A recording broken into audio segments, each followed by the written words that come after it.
Hang on, hang on.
Hello, everybody.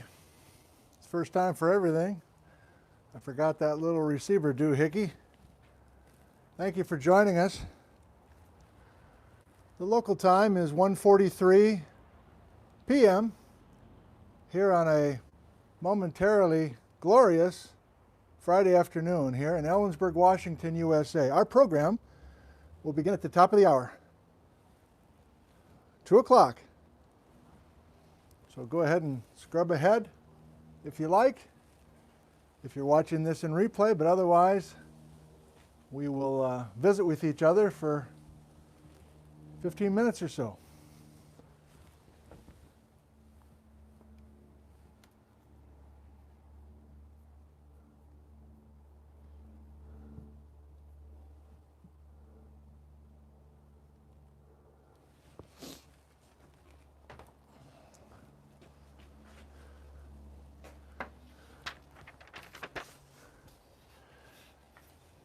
The program that will begin soon enough will focus on a very famous local landmark, Mount Stuart and the Stuart Range, as well as a important exotic terrain called the Chiwaukum Schist. That's today. You are welcome to come back less than 48 hours from now for exotic session R. Do I have my letters correct here? I think it's R. Did it from memory. We'll talk about the Skagit gneiss and the Nepequa schist and the Cascade River schist. Let me get a drink and we'll see how we're doing here.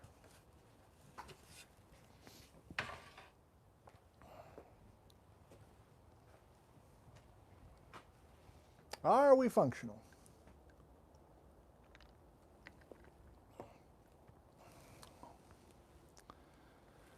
The Geekus in Alabama, or maybe in Yay, Alabama. Where are you viewing from live with us? Renton, yeah, a little different weather over there probably. Paris, Illinois. Germany, good evening to you. Whitewater, Wisconsin. Tacoma, Washington. Kennewick.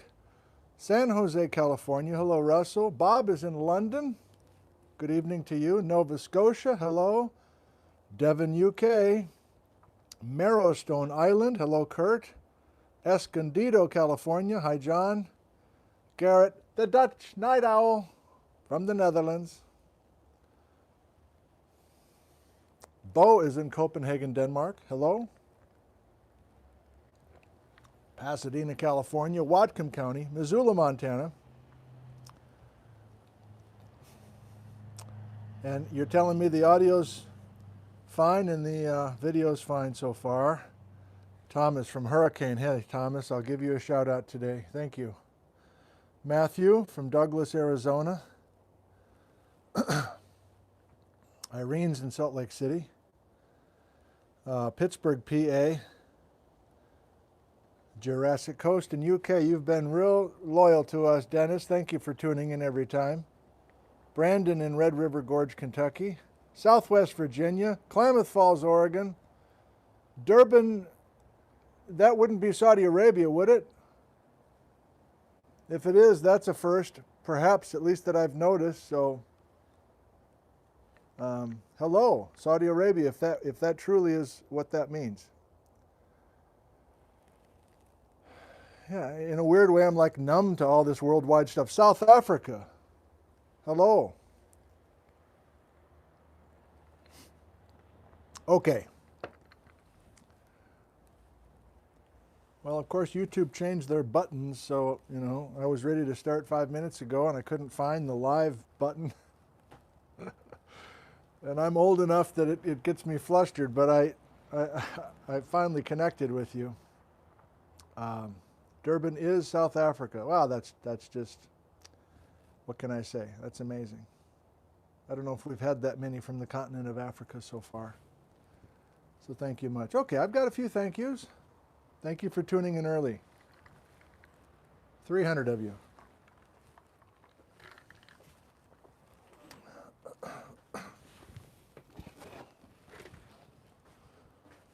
Well, I don't know if Patrick's here yet, but I've been using his gift quite a bit this week. This episode of Nick from Home brought to you by Zentner colored pencils. 72 brand new colored pencils. You gotta love it. We're going to introduce 3 new colors today.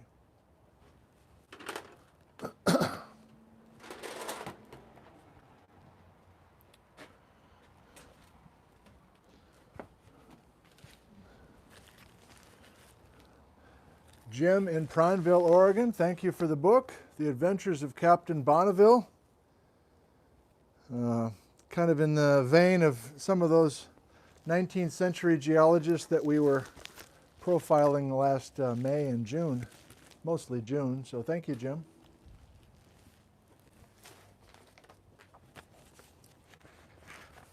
Consuelo from Spokane, is this the 3rd book you've sent? You're going crazy now. Thank you. Stikeen, I haven't had a moment to even crack inside of this, but John Muir is a hero of mine, or John Hero is a Muir of mine. John Muir, go Badgers. Went to the University of Wisconsin. Didn't graduate, but was there during Civil War time. And might this somehow have something to do with Stikeen, exotic terrain? I will be interested to learn. Consuelo, thank you for the kind gift and another card.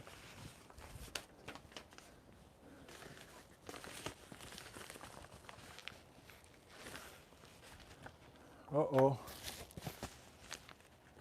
Uh-oh. Oh, good. Hi, Professor. Thought you might find this interesting. Thanks so much for all your fascinating lectures. Best regards, Daryl in Maraambula, NSW, Australia. Glaciers of right over there behind you is Mount Rainier. So thank you, Daryl. Oh, I see, Israel Cook. So again, another callback to what we were doing in the springtime. I did a profile on Israel Russell, and this will be wonderful to be able to have this in one bound periodical. Daryl, thank you.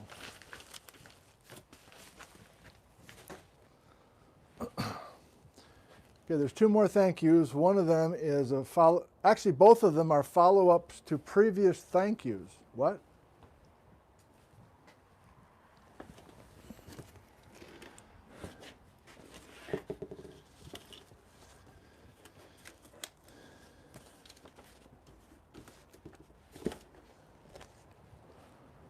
Also, in the spirit of calling back to previous live streams in the spring, I did one on Bing Crosby, of all people. And I've done that more than once on YouTube. You can find it, Bing Crosby and a connection to Eastern Washington and the Sunset Highway. So you recall the last show, I was sent this amazing gift from this couple in Maryland. And these are original, vintage. Did we decide they're 78s? 78s Victor albums. I was corrected. They're not called vinyl. If we go back this far, there's something else. Anyway, they sent me a whole set of these recordings from the late 1920s with Bing Crosby and his childhood friend Al Rinker. So I thanked them last week. I'm sorry I don't have your names at my fingertips again, but I remember you were a couple from Maryland. And here's a souvenir program. It's got that old smell with a bunch of details about the recording sessions. Well, probably an hour after we quit on Sunday, I got an email from Marty, who lives in Ellensburg. Marty says, how about I digitize those for you? I can take old albums and I can make MP3 files. And then you can share the music with your viewers. So once we get in the Cozy Fort, Muffler Boy, once we get in the Cozy Fort this afternoon, we'll do a little bit of Bing Crosby audio, courtesy of Marty in Ellensburg here. And Marty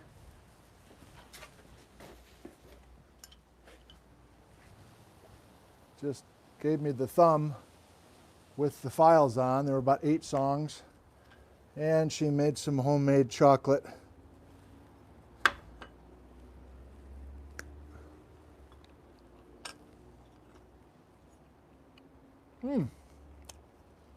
Delicious. Thank you, Marty.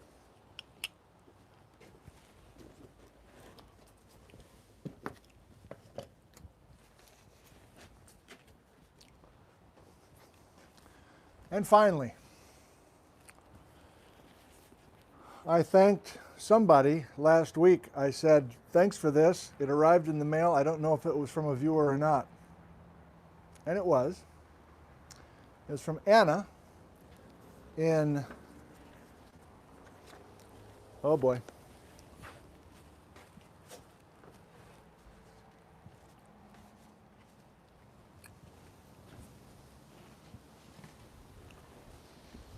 Hang on, Patrick, if you're here. Oh, the wind's picking up. Anna in Vandenberry Village in California. So thank you so much, Anna. And you're like, okay, so what? Well, this is actually unbelievable. So this is some sort of natural disasters textbook. And Anna saw the live stream a few weekends ago when I talked about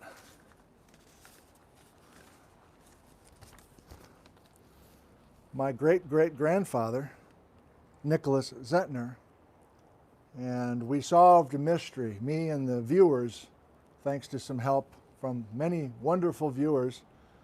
We solved together, with your help, the exact date that Nicholas left Elm, Switzerland, and the exact date that he entered in New York at Castle Gardens. And we didn't have that information before, and it was just a thrill. And I have yet to connect with my cousins about all those details. But in one of those live streams, I talked about the geology of Elm, Switzerland, up in the Alps, and the fact there's a very famous Glarus thrust fault. We're talking about thrust faults today, again today. And then I mentioned very casually that in that little village of Elm, where all my people are from, there was a terrible tragedy on September 11th, ironically, September 11th, 1881. And Nicholas, my great-great-grandfather, left Elm in 1864, so a couple of decades before this terrible landslide in Elm.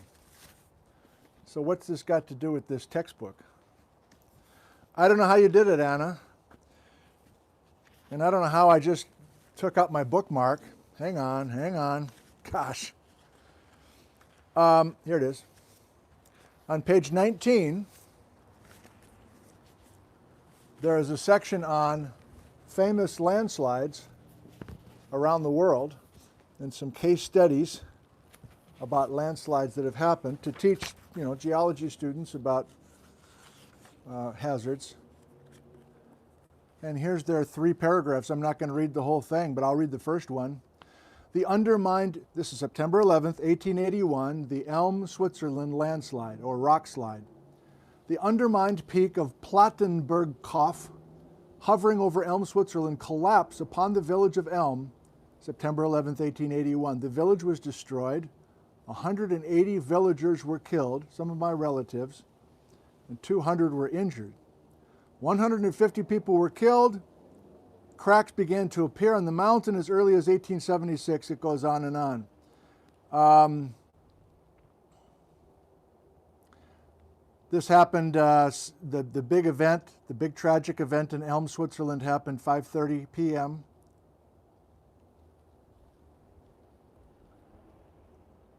I have to read this, hang on.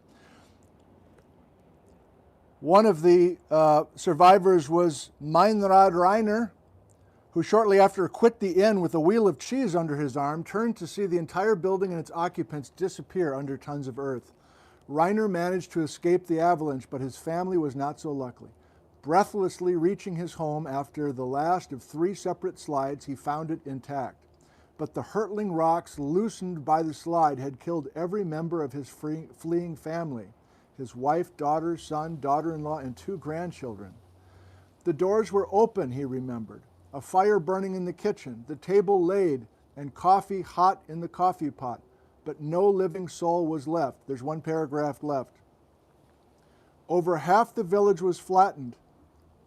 Some residents escaped, like Caspar Zentner, who's my great-great-great-grandfather. We don't have a photo of him. Caspar Zentner, the fastest runner in the village.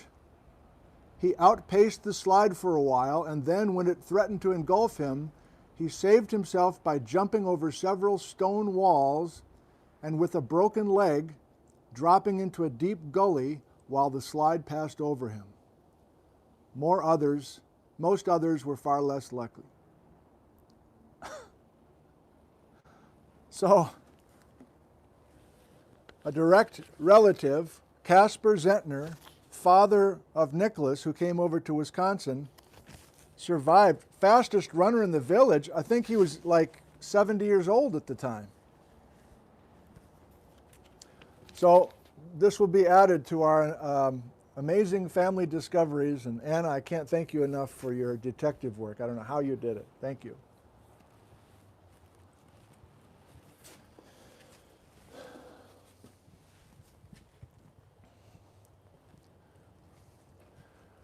Okay, we're approaching the top of the hour. I want to keep the blue sky, a little sliver of blue sky in there.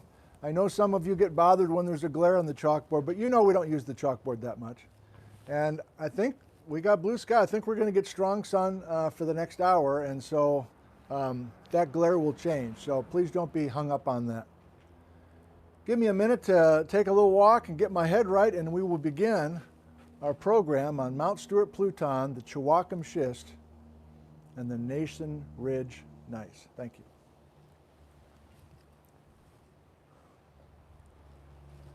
Hot mic.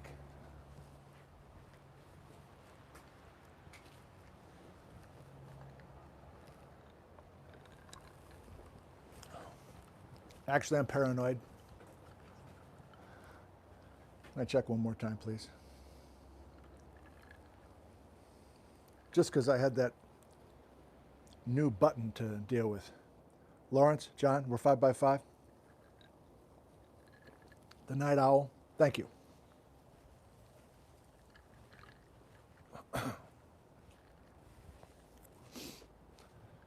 Hot mic.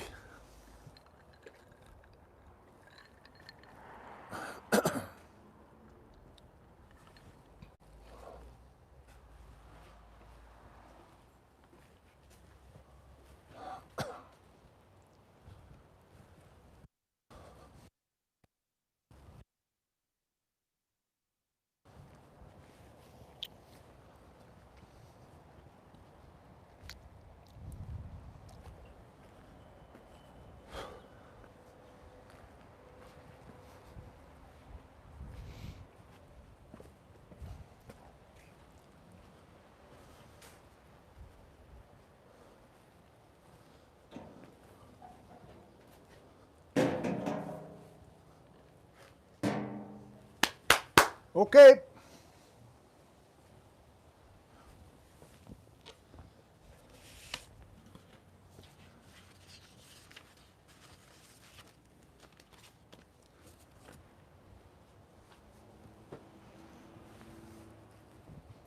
A pleasant good afternoon to you all. Thank you for joining us here for yet another session of Exotic Terranes A to Z. Let's start with a statement. We are finally to our destination. And we're not to Z, but we are finally to the heart of the North Cascades. The whole reason for doing this series of exotic terrain sessions. Just in case you haven't been with us from the beginning and you didn't hear the explanation about why we're doing these this fall, I've been here 30 years teaching geology, and Mount Stuart is on the northern horizon of this community. I see it every morning when I pedal to school. I see it every day when I'm doing my daily things. And it's a reminder every day that I never have really totally learned about exotic terrains in the North Cascades. And we're finally to Mount Stuart. We're finally to what's called the crystalline core of the North Cascades. And we will be in the crystalline core today, next time, which is Sunday morning, and at least next Friday as well. So this is the heart of the matter, what I've called the hornet's nest for a long time, because I've been afraid to get in there and try to learn it. Every time I sat down and tried to learn some names and some concepts, I got overwhelmed and just quit. That's not very becoming of me, but that's true. I would just have fragments of this and fragments of that, and I said, one of these days I'm going to sit down and learn that stuff. Well, these sessions have been kind of me forcing myself to sit down.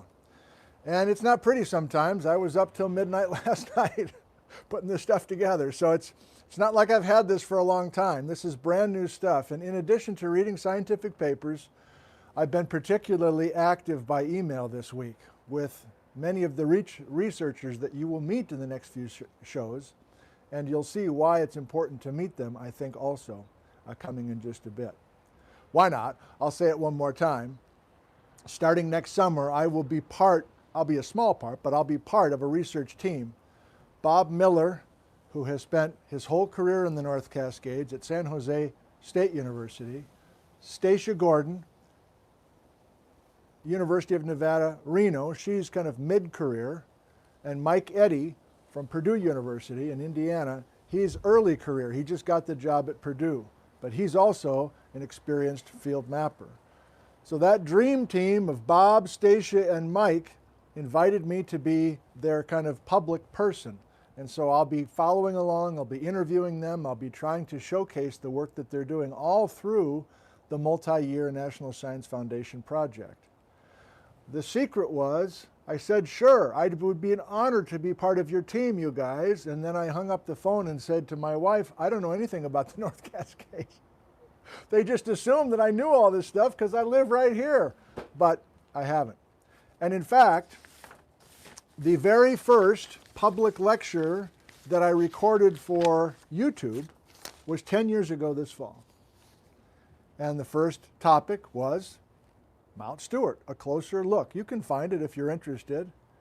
It was given downtown Ellensburg at a place that no longer is a music facility. The lighting was terrible. You can't see what I'm doing on the stage. I didn't know very much about Mount Stuart at the time. So it's embarrassing to see that lecture still be there, but I'm going to keep it up, if nothing else, just to be a testament to how far I've come with concepts like the information that I have for you today. So I'm trying to set the hook, trying to get you interested in talking about the Mount Stuart Pluton, the Chiwaukum Schist, and the Nason Ridge Gneiss. All the details brand new to me. I don't need to apologize one more time, even though I kind of feel like I do.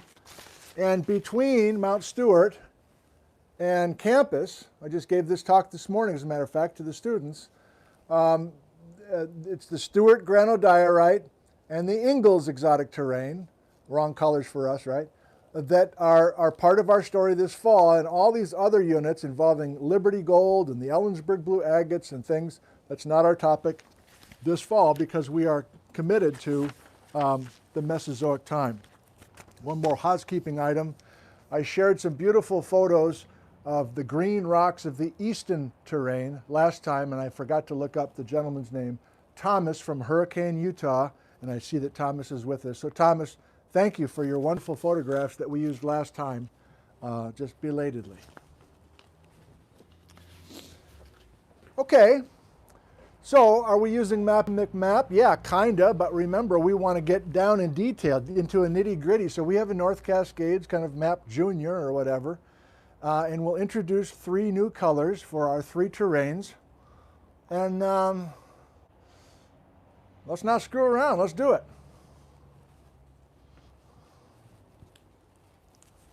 So by now we know what Mappy McMap looks like, and I warned you last time we're not going to be adding a whole lot more to this map going from Alaska down to Mexico, even though we'll use the concepts a fair amount.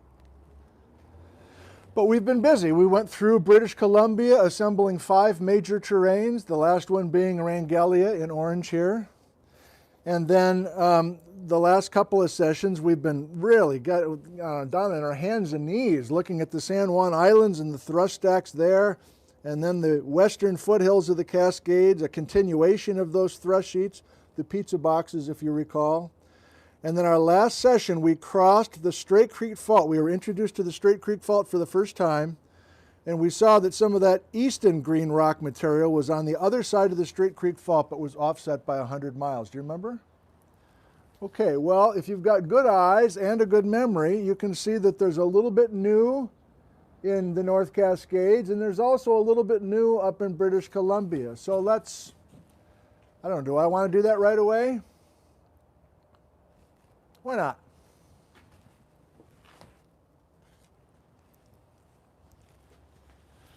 Let's start with, so I've got a, oh look, oh razzle dazzle. I've got 2 different things going with the same scale. So this is the North Cascades map from last time. It got a little too busy, so I decided to make another one. And so let me just take a moment then and slow down and show you the colors that we have here.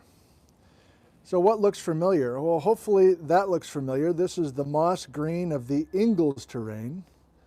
And this looks familiar, doesn't it? The Windy Pass thrust. Why not? And you recall that the Windy Pass thrust and the Vedder thrust were the first of our piercing points to find things that used to be together that have been offset by 100 miles. The west side of the Straight Creek Fault has been moved north by 100 miles. And there was a little bit of what was that, pistachio green, or I kind of forget what shade of green that was, but the eastern, we had the French cabin stuff, which I don't have here. Okay, well, what's new today? Let it be known that from this point forward, the Chiwaukum Schist will be some kind of silver. Now let's see, I got the official color here.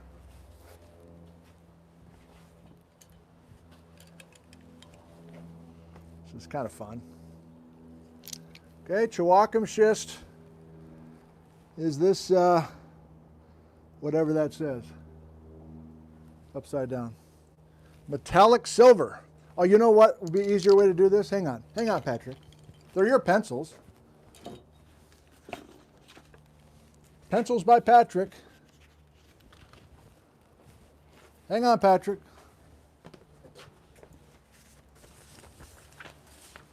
Here we go.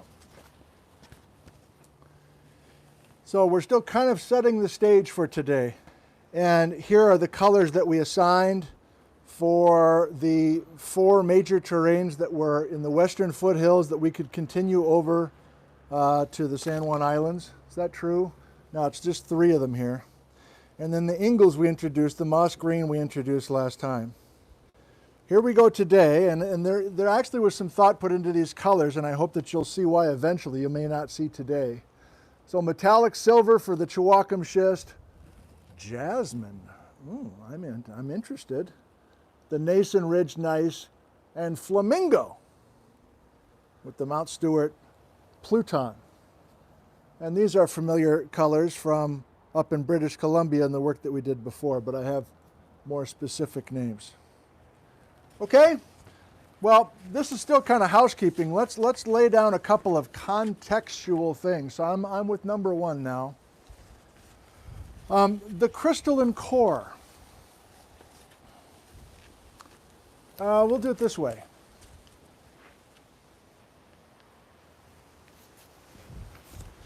wind's picking up.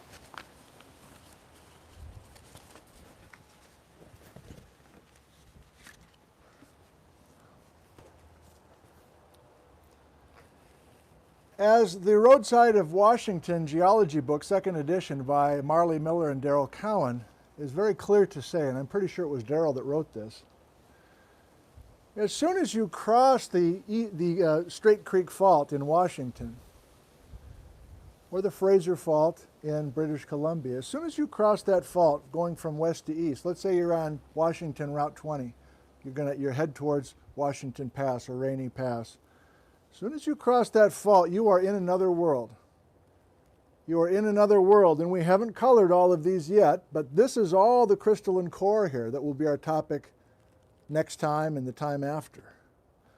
But for the first time, here's the Chiwaukum Schist, the Nason, there's that jasmine color, the Nason gneiss, the Nason Ridge gneiss, and then there's a repeat. There's a little bit more of the Chiwaukum Schist over there. And this is the crystalline core, and Darrell does a nice job helping us see that, first of all, we've lost the green rocks.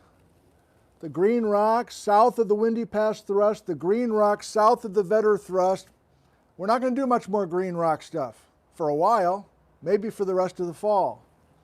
So we lose the green rocks, and there's two major messages here about our first taste of the crystalline core. Number one, these rocks are hard.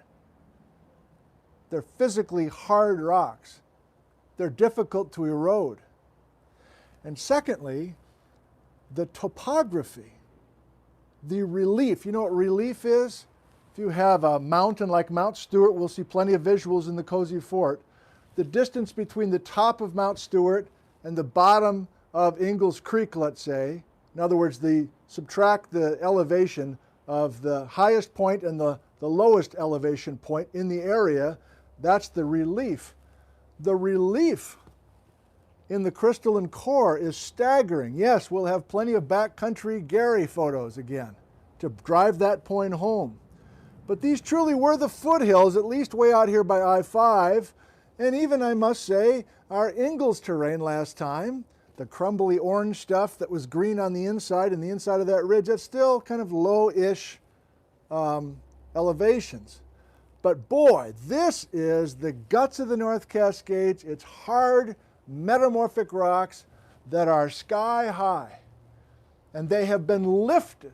I'm a little bit ahead of myself, but they are not only high, they have been brought up a geologic elevator. So those hard rocks are lifted to the surface in the crystalline core of the North Cascades. You have the concept? We'll build on that concept, but that's a big one. The rocks will be metamorphic, mostly, at least on this map. Now, I can't hold it. I'm freelancing. This side, remember, this is a two-sided North Cascades map. This one that I just did is just looking at the exotic terrain patchwork.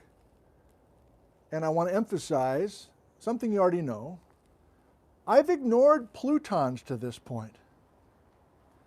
And you'll notice for the first time we have the word Pluton actually on the title of one of our programs. I couldn't ignore the Mount Stuart batholith. So Pluton, batholith, what's the difference? They're kind of related. I think most of us know this.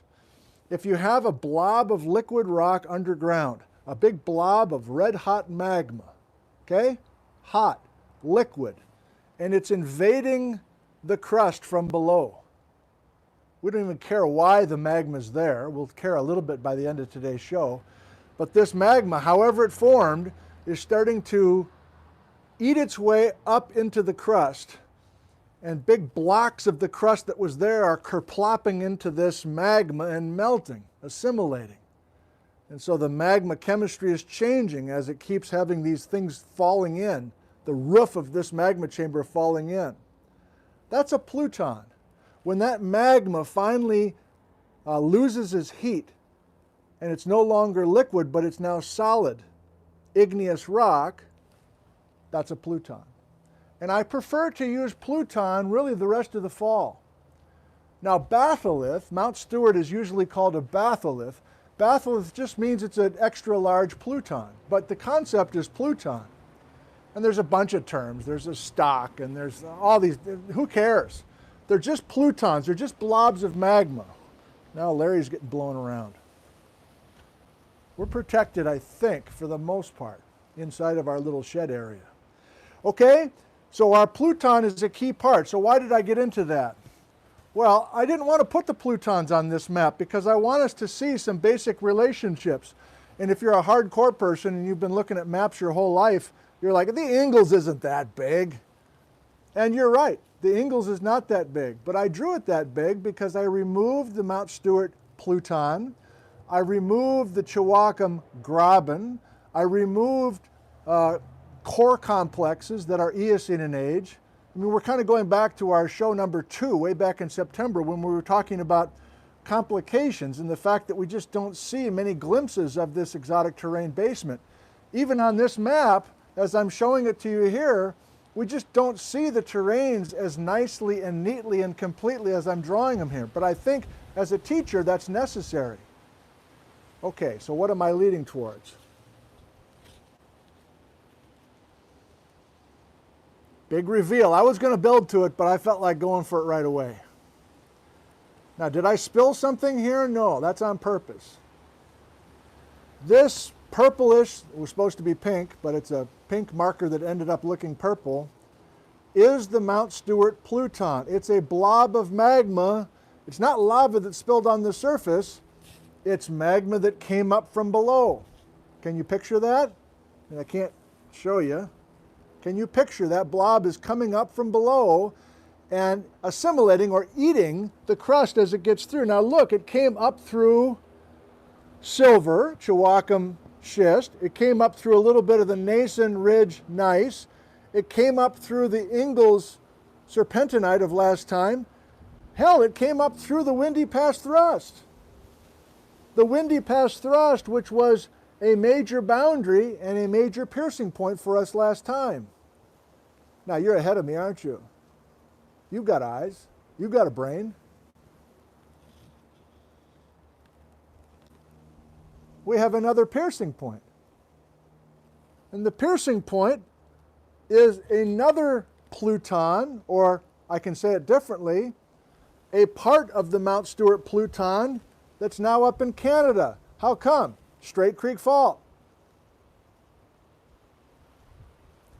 There's some schist, a garnet mica schist in British Columbia that's exactly the same bedrock, age, phases of metamorphism as the Chiwaukum schist. It's called the settler schist. Same stuff, piercing point.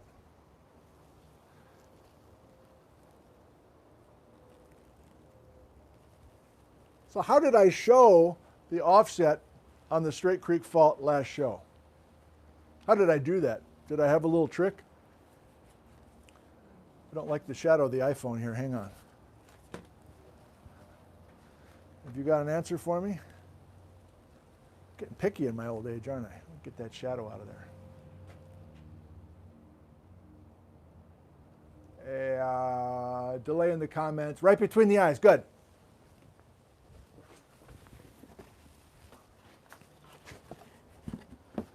So I review that when we have a strike-slip fault, a big one like the San Andreas, a quote-unquote smaller one like the Straight Creek Fault or the Fraser Fault, we take things that used to be right across from each other, in other words, was intact, my head is intact at one time, and then we start the earthquake generation on this strike-slip fault.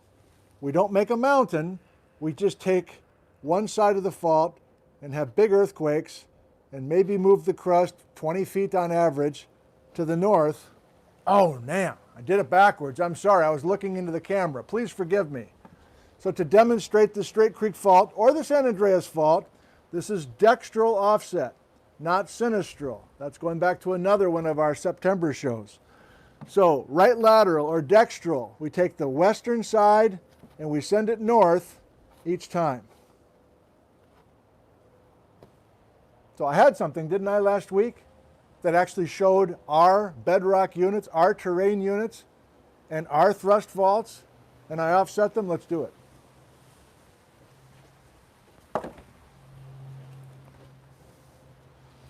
When I did it last time, I wasn't planning on doing it more than just last time, but then as we were doing it, I'm like, oh, I can keep reusing this, can't I?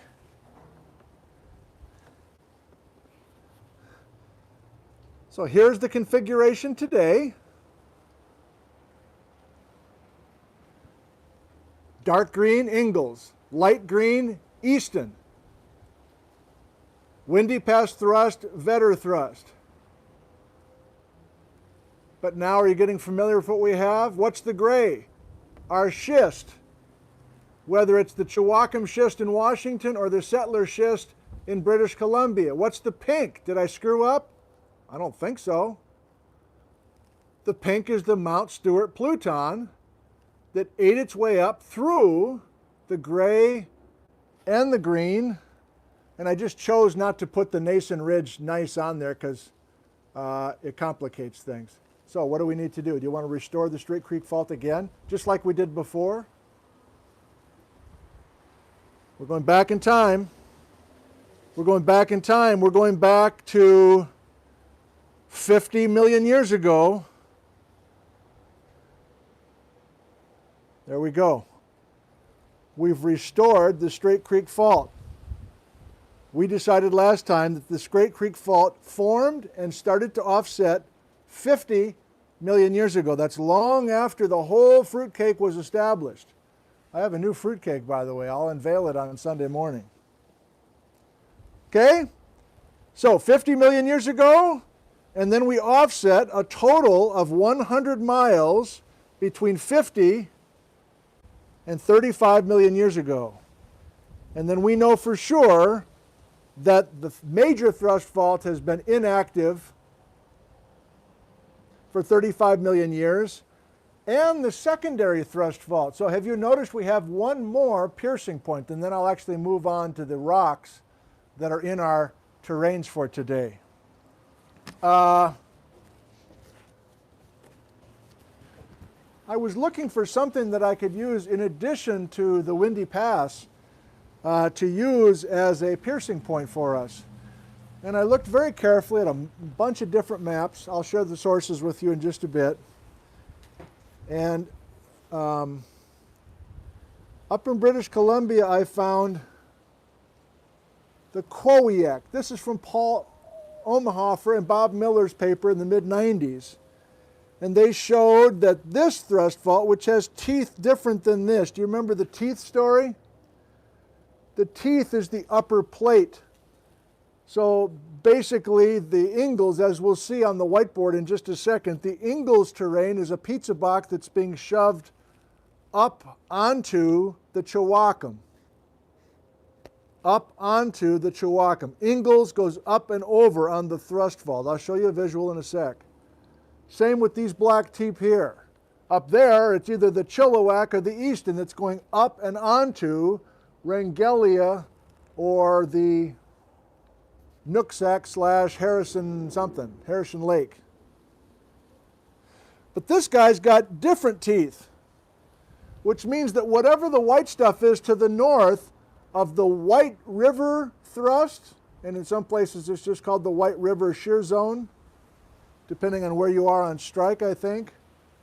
And the Chiwaukum, same sense of the north side is thrusting south in both cases, and in both situations, our friend the Chiwaukum Schist is immediately south of those two faults.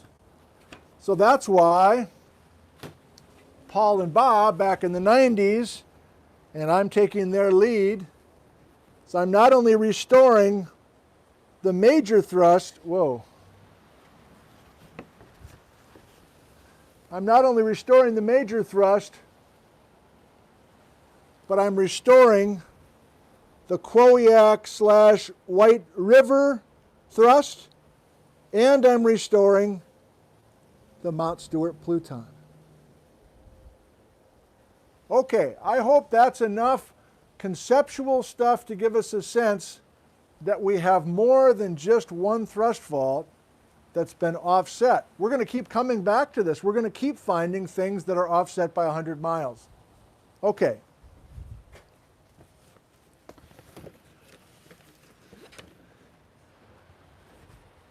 Believe it or not, I'm still in folder 1, but I want to do one more thing. And to me, this is very exciting, primarily because I haven't taught it before. Over the last couple of years, I kind of got hints of this, but it really never sunk in until recently. So far today, we don't know the relative age of these units. I haven't given you any numbers yet. We know the ages of these things. I haven't given them to you yet. But before we get into the ages and the details of these rocks, I want to help you see the bigger picture. By the way, if you grow up in Eastern Washington, you say picture. I want to give you the big picture. But I'm not from here, so I say picture, picture, picture. Our Pluton, called Mount Stuart, is one teeny tiny little Pluton, one teeny tiny magma blob rising. And look at the extent. Daddy's excited. Look at the extent of rising Plutons that we have ignored to this point. You're like, whoa, whoa, whoa, how come we're seeing this for the first time? We've been in British Columbia for like 3 weeks. I'm reminding you, I have avoided these Plutons because they muddy the waters. They cloud our vision. We can't see the terrains very well.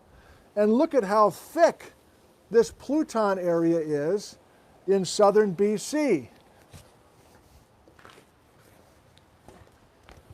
So I don't really know exactly what this looks like. Part of this is artistic license by me because this is so heavily invaded by plutonic material, magmas. But I felt it was necessary to get rid of the Plutons, at least with this map, and do our best to piece some things together. And you're like, well, why don't you just go crazy with the Plutons here?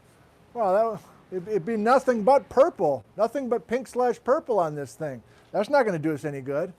So I'm choosing to show this to you here, and we'll keep coming back to this.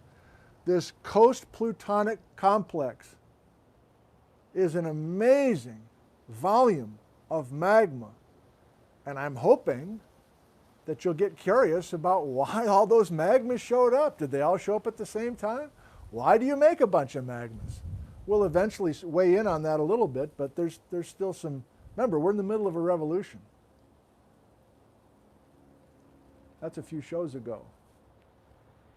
We'll keep coming back to that. It's been a while. We'll keep coming back.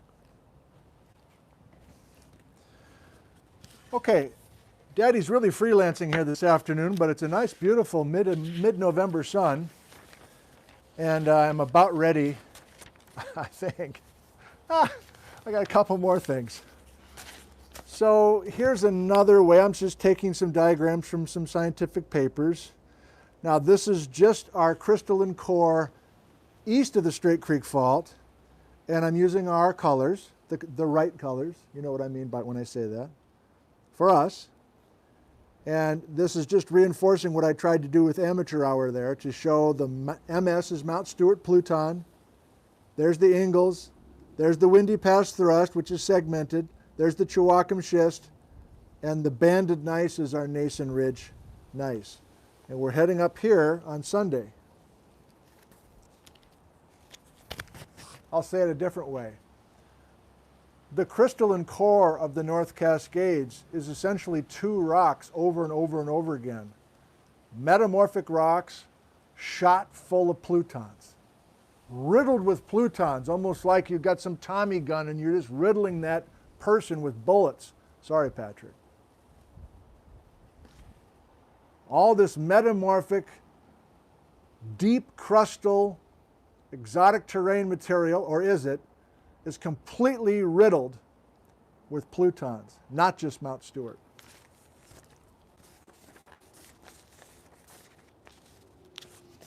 You know, all these emails, I'm going to share scraps of emails with you. My buddy Andy always has kind of a nice turn of phrase. He says, quote, "It was a fun time for Plutons." Here's another one. "The Stuart Pluton was going somewhere from the get-go." Whoa, what? Metamorphics and Plutons. Extreme relief, hard rocks, crystalline core. This is Daryl. Yes, the crystalline core has been offset by the Straight Creek Fault. That's a horizontal offsetting. Let me do it correctly for you. You're looking kind of obliquely, kind of a Goodyear blimp, but not overhead, right? So here's the Straight Creek Fault. Washington's down here. British Columbia's up here. Here's our horizontal offset, right? Between 50 and 35 million years. But here's Daryl helping us see that not only are we doing horizontal, we are lifting the crystalline core like a massive geologic elevator. That's me. Geologic elevator. We're going to lift the crystalline core possibly at the same time that we're doing our horizontal offsets by the Straight Creek / Fraser Fault. But we want the concept that we have these hard metamorphic and plutonic rocks from the mid-crust, from the lower crust, because we have lifted the crystalline core by more than 20 miles. Let that sink in for a second. Mount Stuart, backcountry Gary's photos. We're going to be looking at crust and plutons that crystallized more than 10 miles below the surface, and now they're not only at the surface, they're up in these impressive mountain ranges. Okay, I'm officially excited. I don't know about you. Hopefully.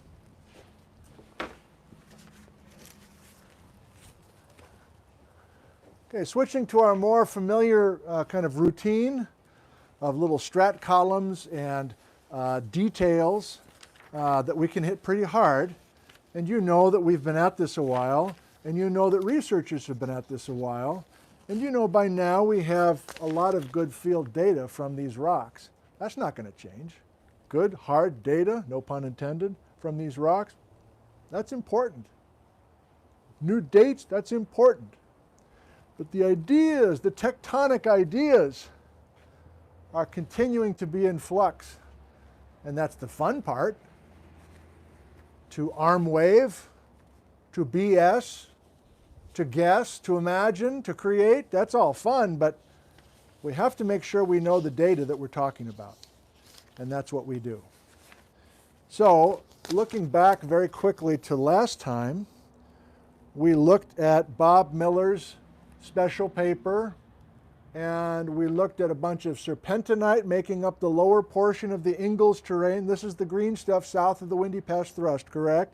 This is quote-unquote the foothills before we get into the crystalline core. Then we had some sheeted dikes, we had some pillow lavas, we had some argillite at the top, and we emphasized that the Ingalls was an ophiolite suite, a part of the ocean floor somewhere, with these dates going back 192, 153. Well, we want to do that same sort of thing with the Nason Ridge gneiss and the Chiwaukum schist. We're not really going to do it with the Mount Stuart Pluton because it's a big blob. We'll tip our cap to it, but we won't do nearly as much. And speaking of glossing over, I thought I might be able to learn a lot about the Nason Ridge gneiss because it does show up on a fair number of maps as a mappable unit, as an exotic terrain. And I think I was pretty thorough in asking around by email to get, work done on the Nason Ridge gneiss in the last 20 years. I haven't found much. So there is some data, and you can see the dates here. This Nason Ridge gneiss is between 140 and 95 million years old. It's a banded gneiss, which means we're kind of alternating between light-colored granite and some dark-colored schist. And in many places, it's interfingered with the Chiwaukum. And so I guess I kind of see why some maps don't really break out the Nason Ridge migmatitic gneiss that much. And speaking of migmatite and gneiss and banded and ortho and all sorts of different kinds of gneisses, we'll probably wait till Sunday for that. The Skagit gneiss, for many reasons, we will really sink our teeth into much harder than this right here. So I'm not going to do much more with the Nason Ridge gneiss. If you were waiting for all sorts of gory details, I don't have them. And I don't know if anybody really does. I think I looked pretty carefully. But compare that with the Chiwaukum Schist, and we do have a significant difference. So here's our familiar look. I don't need to go back to square one, but at least I can go back to west of the Straight Creek Fault. And we had the Chiwaukum terrane I colored yellow because it had Alexander affinity coming from through the Arctic and connecting with Northern Europe.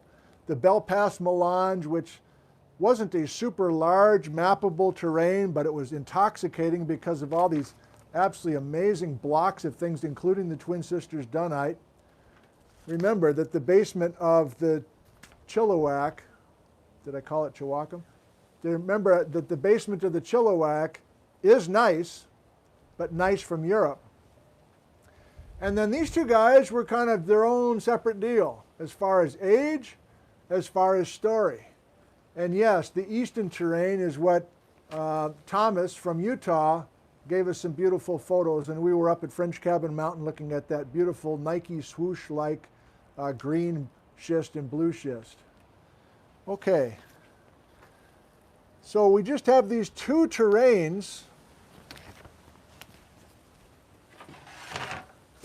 Thank God I got 47 clipboards, Dave. Yeah, we're supposed to get a lot more high wind here, probably as soon as we're done. Maybe we're racing against the clock, but the sun is still strong. That's a pleasant surprise.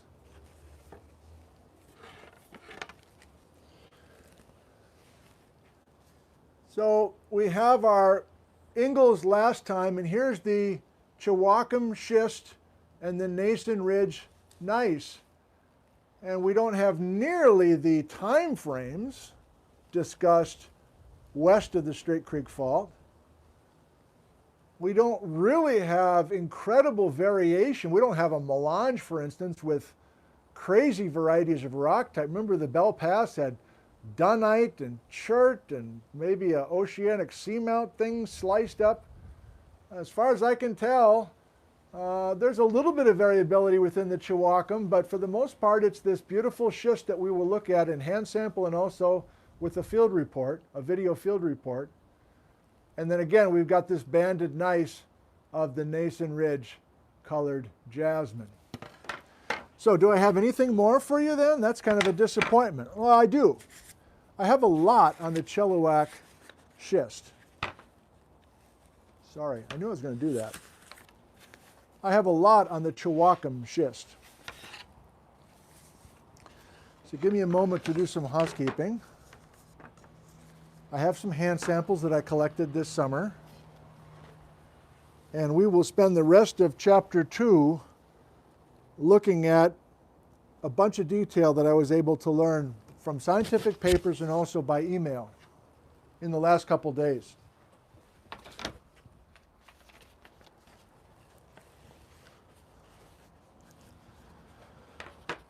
One of the main players that helped me by email is a guy that I've never met. His name is Scott Paterson. He's at University of Southern California.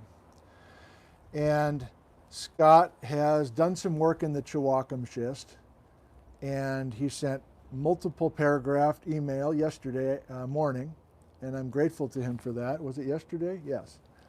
And so much of the detail that I'm reporting from the Chiwaukum Schist is coming from published and unpublished work from Scott Paterson.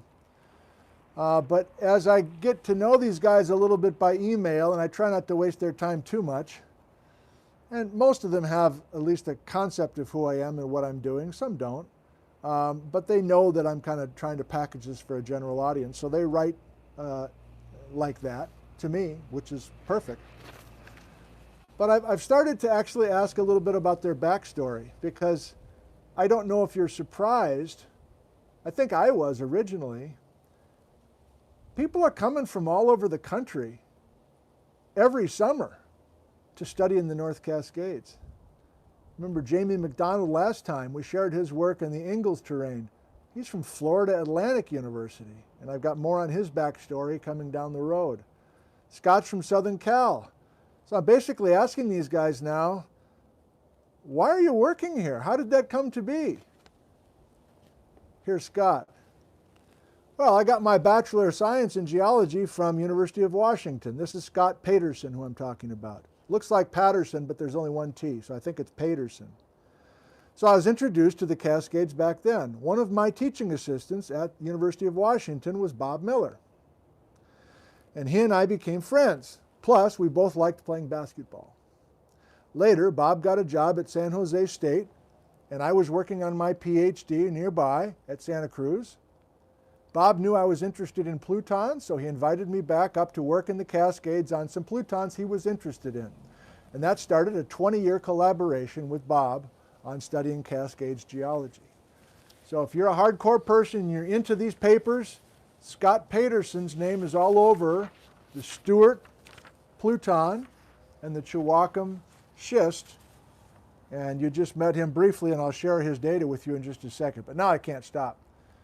So Bob Miller, this fellow who I'm going to be collaborating with over the next few summers, I mean, they kind of say it strangely, you know, like Bob is late career, Stacia is mid-career, Mike is early career. Like late career, that sounds like, I guess I'm late career, but Bob's older than I am. Bob says, as to my backstory, I did my master's and my PhD in the 1970s at the University of Washington under Peter Misch's supervision. I was the last of his army of grad students working out the basic geologic framework of the North Cascades. We will keep talking about Peter Misch for a bunch of reasons over the next few weeks. But he was a longtime University of Washington geology professor, and Bob is kind of the last of this Misch era. My thesis, this is Bob talking, Bob Miller at San Jose State. My thesis focused on the Ingalls ophiolite, and most of my work involved backpacking in the beautiful country between the North Fork of the Teanaway and the Icicle Creek. This is in the 1970s. I became enamored by the geology and scenery of the Washington Cascades, and I have just kept on conducting research there every summer since 1974. Bob Miller has been doing summer field work here, right over there, every summer since 1974, and he's still going strong. The geologic questions and general processes one can address in the North Cascades are so diverse that I continue to find interesting things to study. Peter Misch liked to point out that the North Cascades are as big as the Swiss Alps. Is that correct? In parentheses. And there are many unresolved issues there in the Alps, despite numerous geologists having conducted research since the 1800s.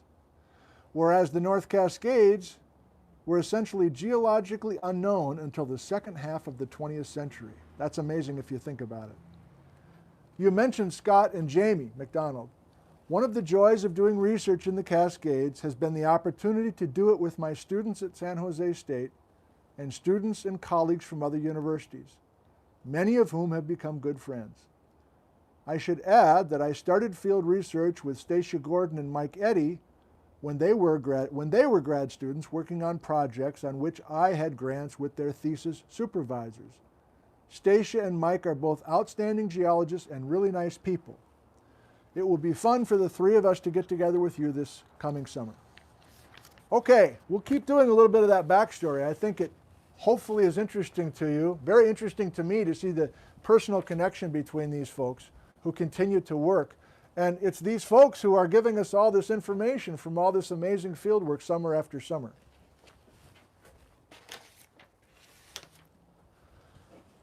So can we get, quote unquote, up to speed with what the latest is involving the Chiwaukum Schist?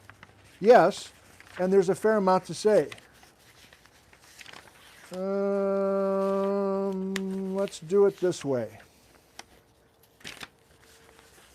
A schist is a metamorphic rock.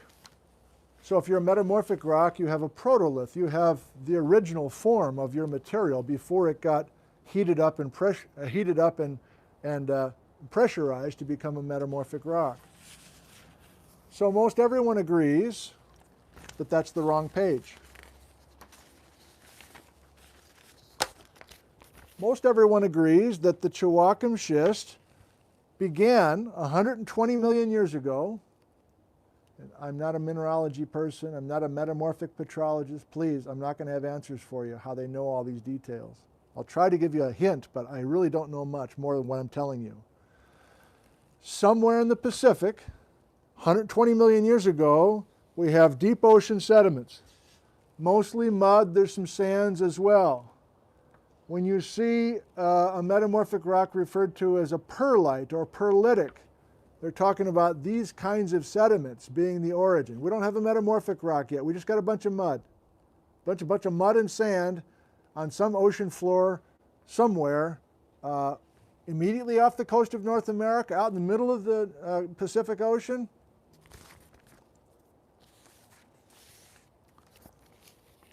In the next 10 million years-ish,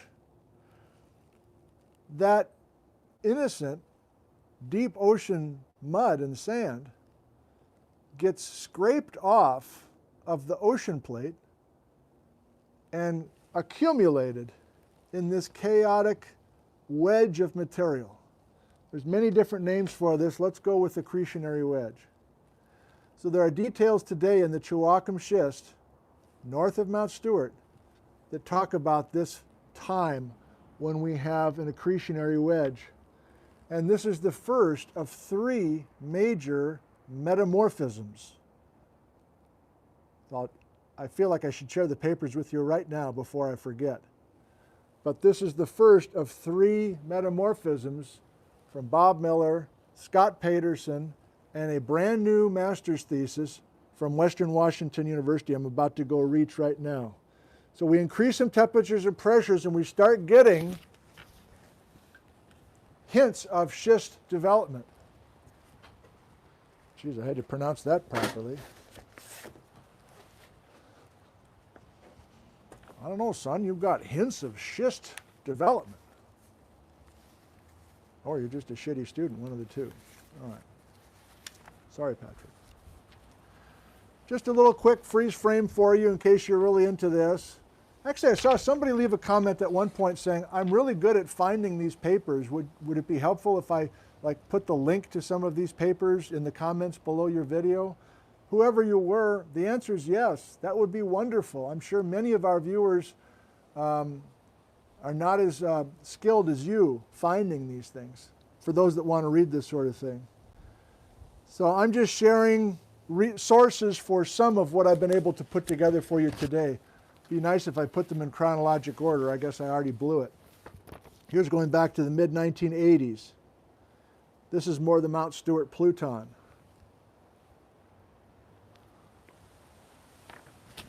This one we'll come back to a few more times.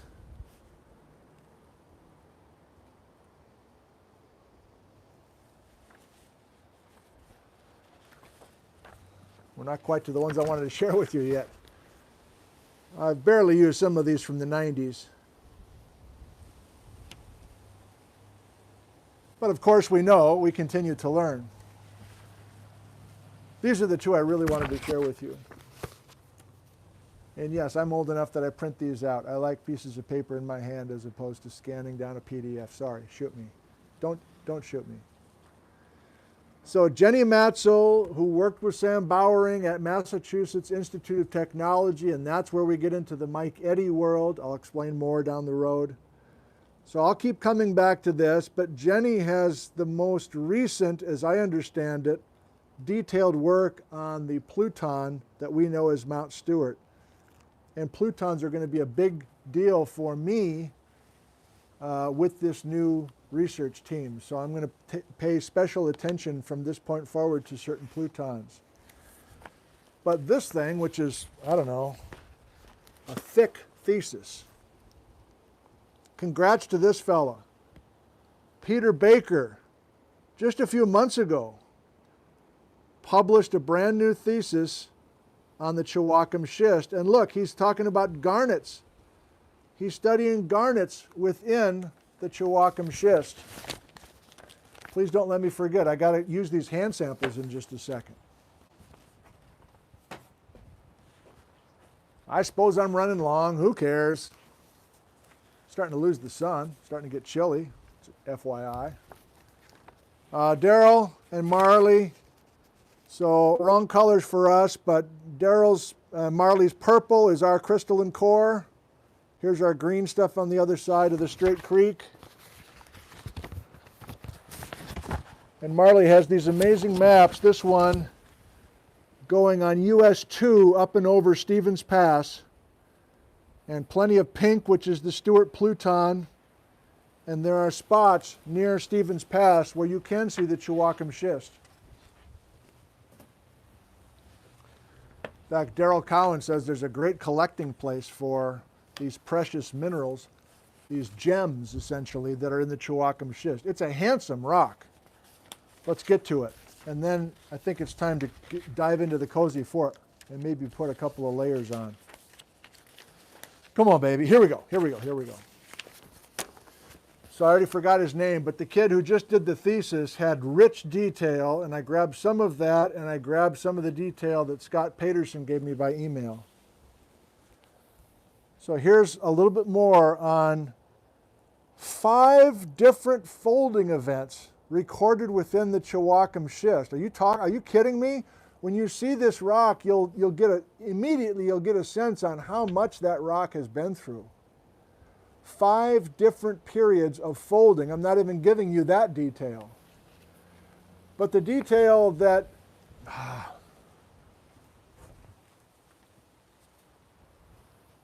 Peter Baker, Western Washington University master's thesis. Peter did a beautiful job, I assume with Scott's help and some others, to come with 3 distinctly different metamorphic events. He calls them M1, M2, M3.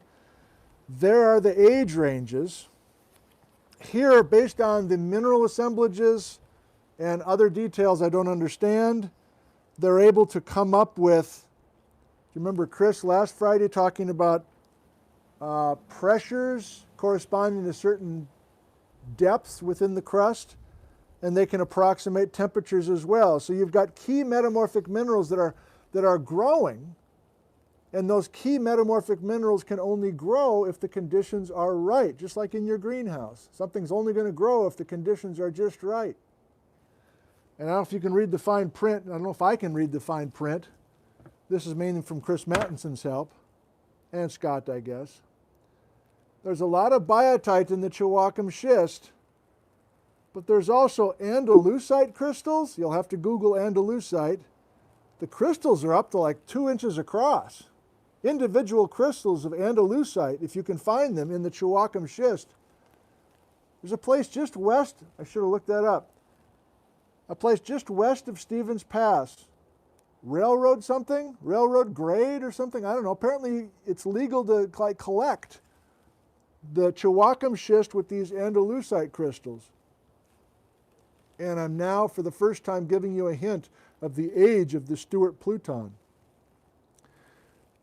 Because when that magma invaded the picture and ate its way up through the Chiwaukum rock, it created high temperatures and cooked a bunch of the Chiwaukum and developed certain metamorphic fabrics and minerals.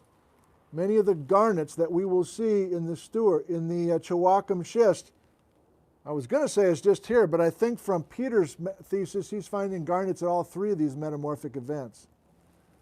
You can read as well as I up here. We're younger, garnets forming again. We're getting some other minerals. We're deforming the andalusite from the second metamorphic event, and we're getting new kyanite and staurolite metamorphic crystals.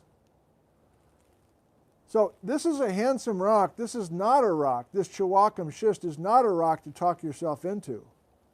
Bring home to mother, or what did Chris say? I don't know.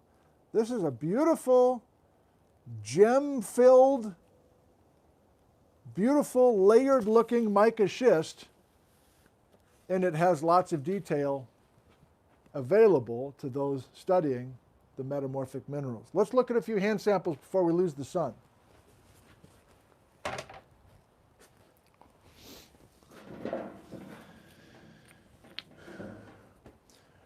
So the field report we're going to see is from me.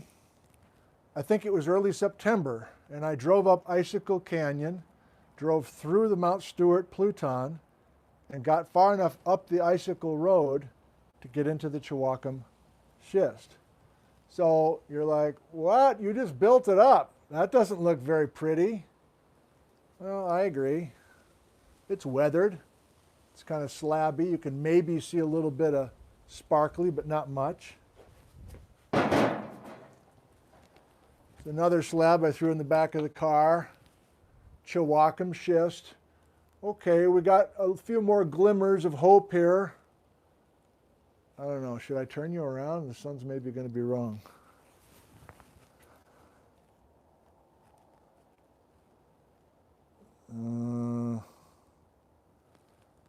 Maybe worth it. The light's not ideal, but okay, so we can see the biotite mica. That's the black flaky stuff that's kind of lined up. Remember now, you're looking at stuff that has 3 different generations of cooking, essentially. So it's not the simple story that you or I expected. Now let's get a little bit more handsome.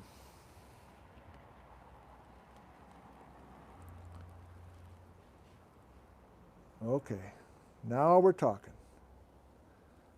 We have kind of a sheen to the rock, some foliations where we're layering the minerals, but of course, the big selling point are these little black things. Are they black? No.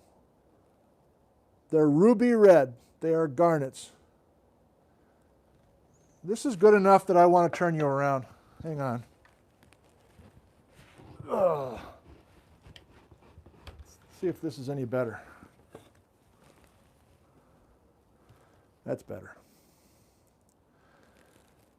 So it's not one of these where you go find the Chiwaukum Schist and you're lucky if you find one garnet. Even a moron like I can find garnets in the Chiwaukum Schist, especially the southern area in the Icicle drainage. We're talking about near Leavenworth now. Okay? Somebody, I think a viewer, sent me this one. Or maybe it wasn't a viewer.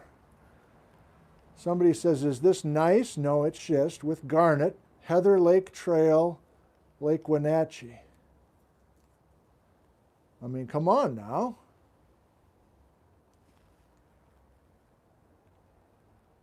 Chiwaukum Schist with beautiful garnets. Now, I don't know much about garnets, but I know generally that you need the right temperature and pressure conditions for these garnets to grow. And so if you study the details of the garnets, you can say something about depth, you can say something about temperature and pressure. And I'm going to cheat now. I got one more. This is not the Chiwaukum Schist, but just in case you were feeling disappointed. I repeat, this is not the Chiwaukum Schist, but it's a garnet schist. I don't know, this is from the department. I don't know where this is from. But this is possible, I guess, is the whole reason for showing this to you. Biotite garnet schist. Not the Chiwaukum, but, and I honestly don't know why these are so super big. Maybe one of our viewers does. Since I got you here and we still have a little bit of late afternoon sun, now I'm cheating a little bit. I don't know where this one is from, but this is something we want in our mind for the Nason Ridge gneiss. I'm giving it short shrift here. And so this is a banded gneiss. So this, if you want one visual for the rocks that are in the Nason Ridge gneiss, that jasmine color on the maps, this is what we need in our head. And we're going to see a lot more of this. Whoa, Darrell S. Cowan is actually listed as Darrell S. Cowan now. Sweet, Darrell, nice job. And since I'm really devaluing the Stuart Pluton,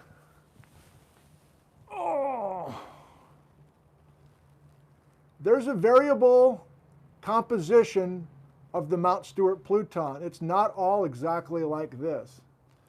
So there's parts of the Mount Stuart Pluton that is a true gabbro, which means all the minerals are basically black.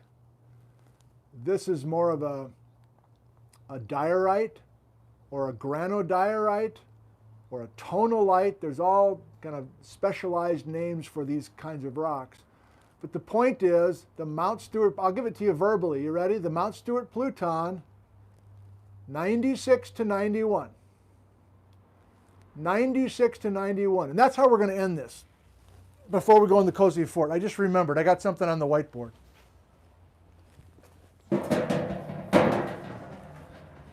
Now, if all we had were a couple of hand samples to look at, that'd probably be fine. But this isn't just your average live stream. We got photos from Gary Paul, and we've got a video report. And we also have I guess that's all we have. Wait a minute, hold it. Got Larry backwards. So I want to do one more thing. Are you still with us? 700 people? Good. Yeah.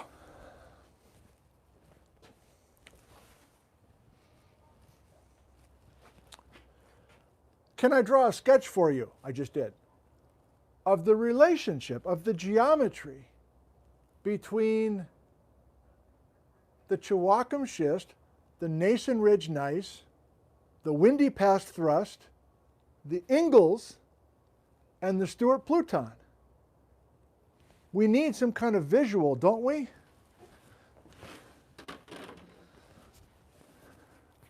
From this map, all we know is that the Ingalls is being thrust up to the north on top of Chiwaukum. And then you're like, what? I don't even know why this looks like this. Why is it gray, jasmine gray, or silver, jasmine silver? And then remember, as I showed you a little bit earlier, this Pluton, now here's a clue. The Pluton has to be younger. I gave you the dates, but just in case you already forgot. This is cross-cutting relations. Because this Pluton is invading everybody, it has to be younger than everybody, right? Like if somebody was walking down the sidewalk right now, and I'd already started talking to you, and they started talking to me, and they interrupt my conversation with you, we had this conversation going, right? Where are you? We had this conversation going, and then that jackass interrupted me. Conversation, interruption came later. Terranes are our conversation. The neighbor with no social skills is the pink Pluton. So maybe this works for you. Yep, we just lost the sun for good. North and south. Windy Pass Thrust. From the map, we know that the Ingalls terrain, the serpentinite, the green stuff, was shoved up onto the Chiwaukum Schist, and presumably the Nason Ridge Gneiss, and more Chiwaukum Schist over here. And here's a clue why on the map it goes silver, jasmine, silver. It's because those are not flat layers of metamorphic schist and gneiss. And this is even way too simple because we had 5 different folding events, if you remember. But I hope you see the relationship, and here's just one ballpark number for the age of each of these units. What's missing from my sketch?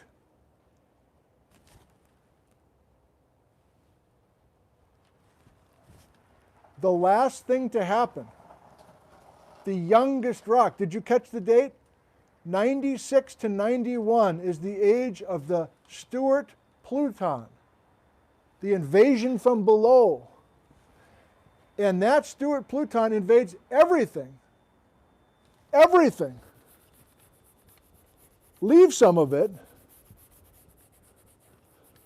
But by all this field mapping by Bob Miller, Scott, blah, blah, blah,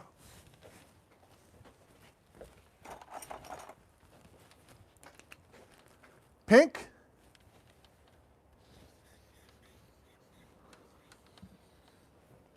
I need to go for pink. 90, Let's pick one number, 93, even though it's 96 to 91. Based on this relationship and the fact that our Pluton interrupts everything, we know that this is younger. And everything was in place. Everything was set up. Now, the windy pass thrusting is pretty close in age to the emplacement of the magma.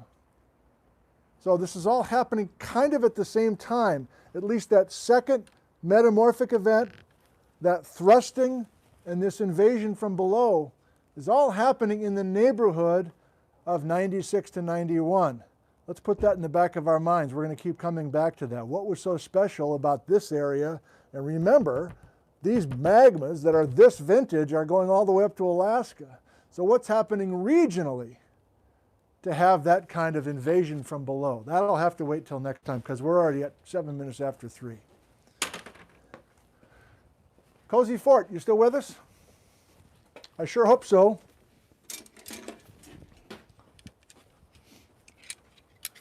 I love that we have regulars. I don't really have a good sense of if we are growing or not. I don't even really know if it matters. And I think it's official. I think we have a slightly different crowd than we had in the spring. In spring, we were pretty locked down. I think we had maybe more families, maybe more, and it was an evening session every night, you know, and 5 of them a week. So this is different, but I'm enjoying these more. I shouldn't have said that. That was a mistake. I'm invigorated by all this new stuff that I'm learning and then getting a chance to share it with you like immediately. Like I did much of this morning, putting it together. And then here I am, talking to 800 people. Pretty special, pretty unique. Okay, well, so my gut feeling says I got to get in the Cozy Fort, but I mean, did I tell you the name of the Pluton? I didn't.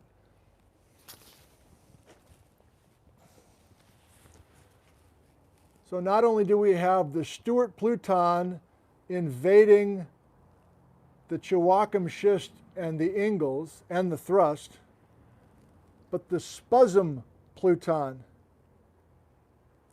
invades the Vedder thrust and more of the gray stuff, the Settler Schist. So we have that nice piercing point, and we have a part of our Pluton north of the border. And just because I was using pencils by Patrick, I can show this is from Umhofer's paper in '96 with Bob.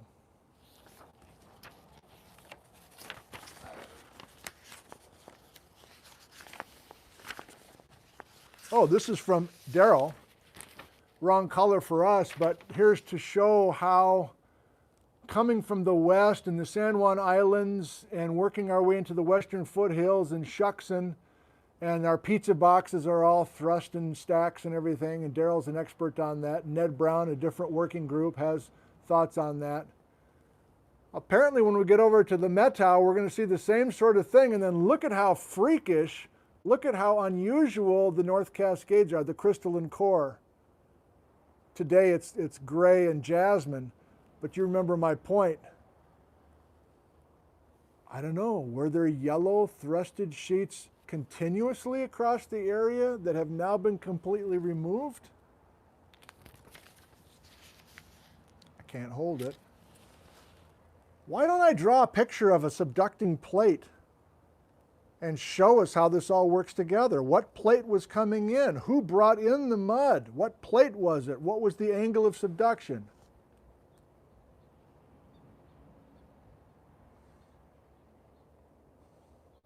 We're in the middle of the revolution. Was there westward subduction? And is the Chiwaukum Schist and the Stuart Pluton part of Karin and Mitch's stationary insular and North America slamming into a stationary? To be continued.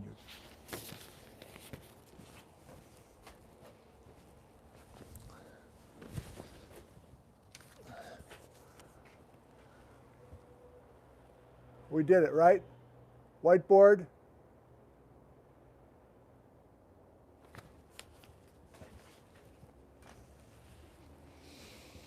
Okay, I can take my time because this cozy fort is not near as long, well, famous last words. Probably will not be as long as last time. I only have one video field report and we'll watch just a portion of it because I move so damn slow in those video reports. You're like in the video reports, I think you move so damn slow, just period. Like, well, congratulations. I guess that means you're a brilliant person. Most of us are not. I am not. I need it slow and steady.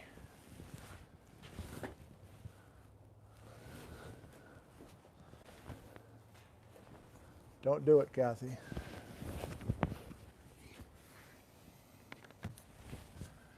Okay, a few photos and one video clip, and we're done. Oh, and Bing Crosby. Shut up. Stop. You remember Marty digitized the Bing stuff.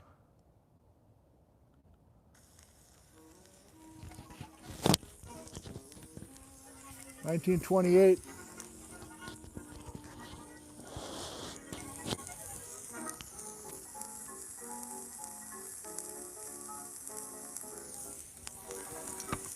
Paul Whiteman's band. Let me try to find Bing singing in one of these.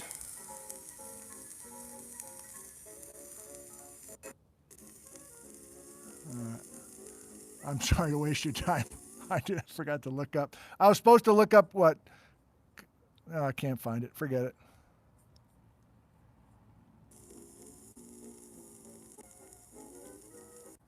I'm going to try one more. We need to hear Bing sing. I'm for you, adore you, baby, but I'm afraid of you. That's him. Bing Crosby. I must fess up to you. You're too good to be true. Assure me and cure me, baby, 'cause I'm afraid of you. And Dick Spiderbeck playing trumpet. And Al Rinker sitting in the corner. Thanks, Marty, for that. Okay. So you recall Gary and his backstory. Speaking of backstory. So we already looked at this one. This is west of the Straight Creek Fault and looking at Mount Shuckson, the white mountain in the distance. Come on, get rid of that glare. Can't do it, I guess. Okay. So it's rugged terrain, but we're not into the crystalline core yet, believe it or not. Gary's photo, I love this one, Gary. In the Easton, probably, although maybe you're in the Belpass Melange. Also love this one, Gary. These are throwbacks just to remind you. Gary Paul from Darrington, Washington, fast becoming a staple of this live stream series. He continues to send me amazing yellow labeled photos. Straight Creek Fault. Again, we looked at this one last time. There's the Shuckson from the Easton terrain. Okay, onward to new stuff. This is not Gary, but this is a simple photo taken by Tammy Walton, who owns Mountain, what's the sporting goods store in Ellensburg called? Mountain High. Mountain High. She has for a long time. She's my age, and she did something just simply with some sort of editor. But this is the Stuart Range, and our first look at the crystalline core from Ellensburg, Washington. The late Tom Foster with a photo up by Thorpe, Washington. 96 to 91-year-old plutonic rock, In other words, it didn't just invade the schist and the gneiss. Look at how it towers over everything. And this is a staple, overused word now, this is a hallmark of the crystalline core. Another Tom Foster shot. I was standing right next to him when he took this. We were shivering out near Elk Heights. Rest in peace, Tom. Okay, Gary shows us Stuart. In the foreground, he shows us the much older, right? The much older green rocks of the Ingalls terrain. You remember on the whiteboard, it's the Stuart Pluton that invaded the Ingalls, and it was the Ingalls that thrust over the Chiwaukum. You keeping this straight? Oh, damn. Gary, is that you? This one might be from the archives, Gary. Are we going back a few decades now? That's a pretty good look. That's an excellent look of the Chiwaukum schist from a distance. Remember the hand samples I showed you with the garnets? And in the video report you'll see as well. I don't know where we are. If Gary's with us, possibly he can give you a location.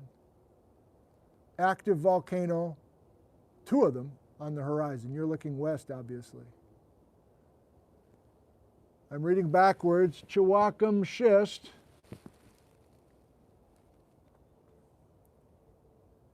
Nice. I don't know why we're bleaching out here with our colors. I'm sorry, Gary. Gary, I got to figure out a way to get these photos in high quality to everybody. We'll have to post them somewhere, maybe on my website or something.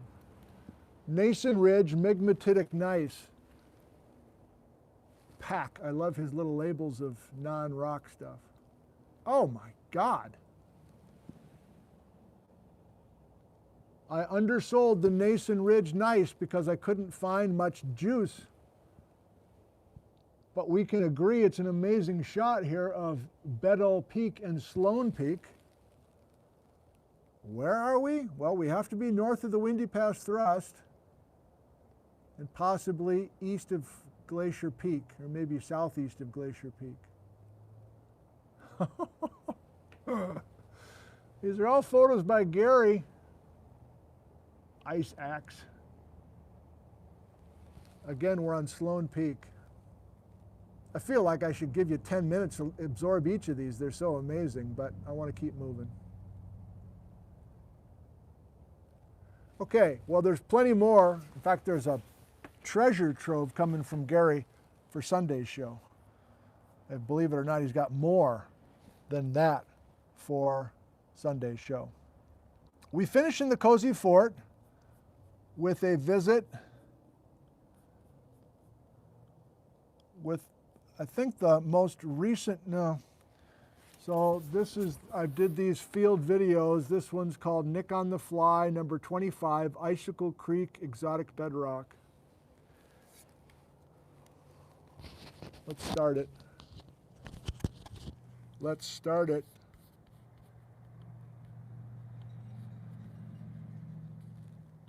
Creek Canyon. It's coming right through the guts of the Mount Stuart batholith, plutonic igneous rock. It's from the Mesozoic basement of Washington. We're going to look at the Mount Stuart batholith here, but we're going to start by going upstream, out of the batholith, and into the Chiwaukum schist, a very different unit from this plutonic igneous rock. So that's Icicle Creek. Thanks for joining us. Let's get started. Oh God, he's filming when he's driving. Nick, there are children watching. Okay, we'll get all the way up to Chatter Creek Campground, where Bob did some work on the Chiwaukum schist, Bob Miller. And we're going to, it got to a point where I was just filming as I was walking, like as I was discovering things. So this is my first time at this spot in the Icicle Gorge. Chiwaukum schist.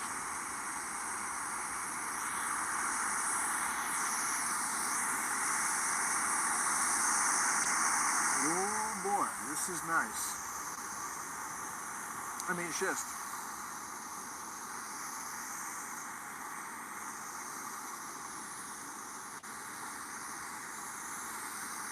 I think we'll stick with it a little bit.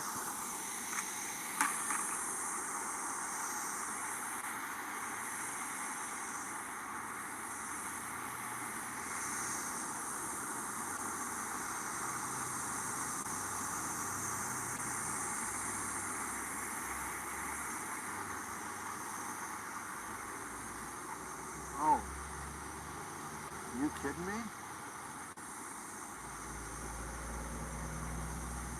Are you kidding me? Oh yeah, then I hit the wrong button and I was doing slow-mo on accident. So that's 10 minutes of the video. What a maroon. Let's get to some shots of the Chiwaukum Schist right along the river, or the creek, which is nice, which is beautiful.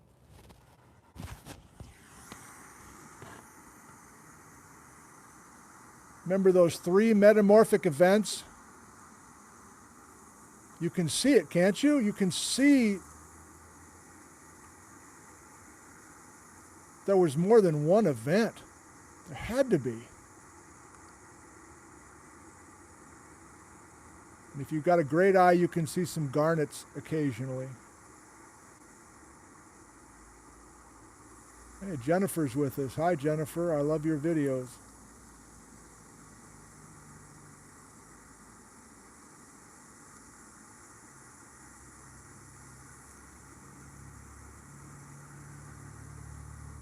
So I'm the first to tell you that sometimes we're looking at a bedrock unit that's pretty damn ugly. But I don't know how you can say this stuff's ugly. I don't know if I want to stay with this much more. It's a 45-minute video, for goodness sake. Obviously, I had a lot of spare time this summer and didn't feel like I needed to edit much. Kind of like now. I'll never understand the fluid hydraulics to drill those holes. I'll never get that. It's impossible for me to believe, especially in such hard metamorphic schist. Pretty good place to do field work, huh? You can see why Bob Miller's come up here every summer since 1974. The camera work's a little frustrating here with focus, but let's get a little bit more. Uh-oh.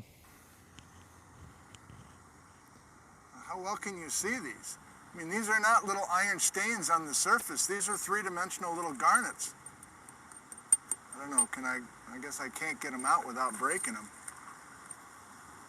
All right, let's get a bigger slab. I need to hold the camera steady, you moron.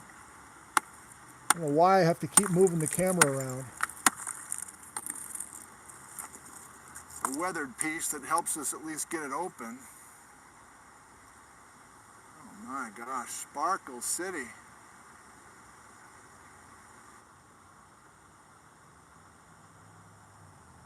It's just so sparkly, so mica rich. Just the grooves, just the sawdust at the bottom there, that outcrop is just, it glimmers. It's really unique. I can't watch that. I finally learned how to focus a little better. If you're a little confused on where we are near Leavenworth, let me finish. Yeah, let me show you this. There's a bunch of different pinks. The colors are wrong. You can see that the green should be silver. The Mount Stuart batholith, a big, huge blob of magma between 96 and 91 million years old. And you can see that Eric and certainly others have identified different subdivisions within the Mount Stuart batholith with all these different little symbols. But for our purposes, I don't care that much about that. The other color I've used that's important to us is green. And I think I'm going to change my color scheme. Yeah, we did change. Hey, buddy, we did change the color. Terranes, but for now, let's finish with a little look at the Mount Stuart rock, and then we'll go to your questions. Please stop talking. what we now call the Ingalls terrain. I just mean percentage of black mineral toward the paleomagnetic direction. Give you a little taste of the variability of the plutonic rock of the Stuart batholith. Oh, this is cute. Oh yeah, you look at stuff like this, you can see great geology students have been here, whaling away. This is closer to Leavenworth now. We're back down the Icicle Creek Road. We're in the Pluton now, much younger than the schist. Not as beautiful, weathered. We'll stick with it. I think there's some decent shots here.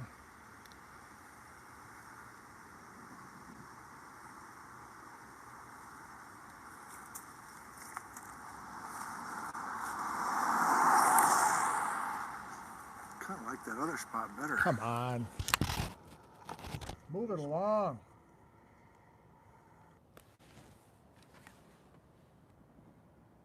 Garnet right there. Sharp, cut my hand on it.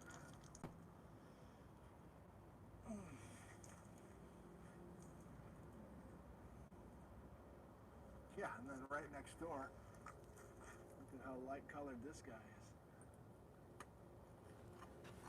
All right, I'm not patient enough for this guy. Break open. Let's finish with a nice parting shot from Icicle Creek coming through the Pluton. Pretty big batholith for these parts.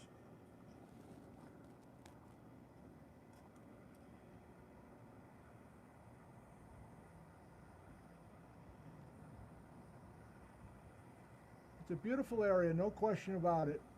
It's an hour away from Ellensburg.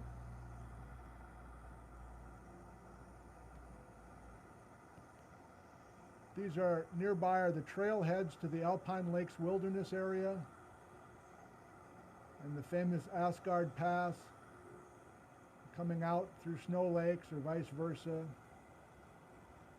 The popularity of those trails have just gone crazy. All right. Well, what do you think? That's enough for today? Oh yeah, that's enough. Thank you for being with us. It's 3:30. Let's do a few questions before we quit. I'll stop saying it's an extra long show because they're all long at this point. We know the drill. Pop in the chat out like a boss. I don't know, I feel like I want to stay in here. It's nice and cozy. Uppercase, please, for your questions, and I'll try to answer a few here and see if I can give you a little bit more information.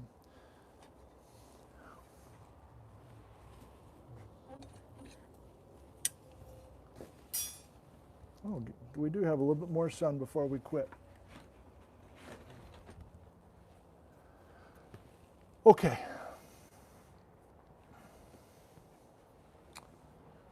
Going back 2 minutes, looking for some uppercase. Thank you for asking some questions here.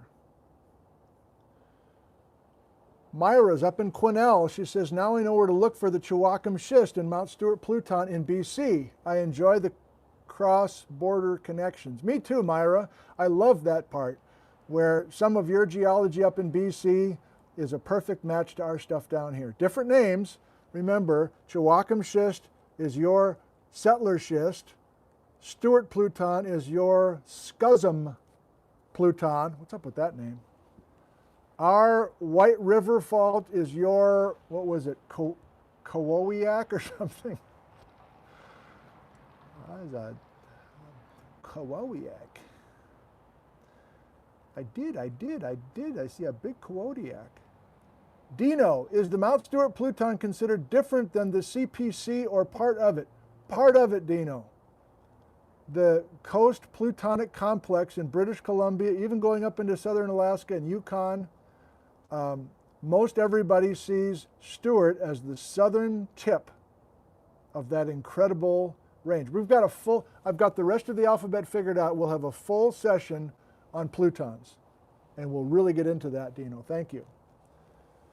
Peter, may I just check the left side, including Vetter, moving north, is a sinistral fault? That's dextral, isn't it? If you're looking right, if your shoulders are parallel to the Straight Creek Fault and you're facing west, you have to look right to find the Vetter, or you have to look right to find the Spuzum or the Settler. That's right lateral. Isn't dextral right lateral? Hope I'm not screwing that up. Kyle, is the Cascade, in the Cascades, are the Plutons still invading? Is there any defense? They're still invading underneath the active volcanic arc, Kyle. Underneath Rainier, underneath St. Helens, underneath Glacier Peak, underneath Mount Baker, underneath Garibaldi. There's invasion of red hot magma. No defense. Twin Sisters Dunite asks, when are you coming to see me, Nick? Nice job. Oh, this guy calls himself a geologist. Surely he hasn't been to the Twin Sisters Dunite. He calls himself a geologist. Let me say that a little louder in front of everybody up here in front of the room.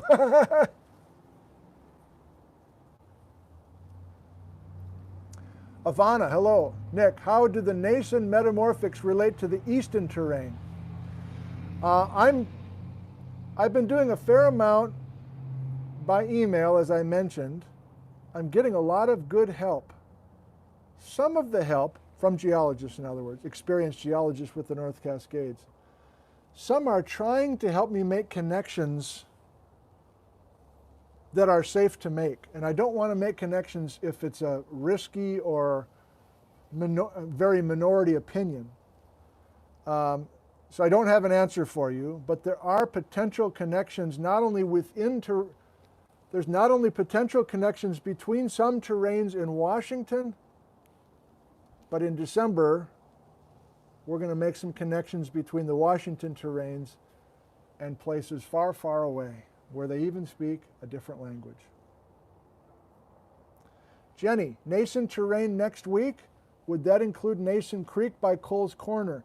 This is pretty much it, Jenny. This is kind of the Nason terrain talk.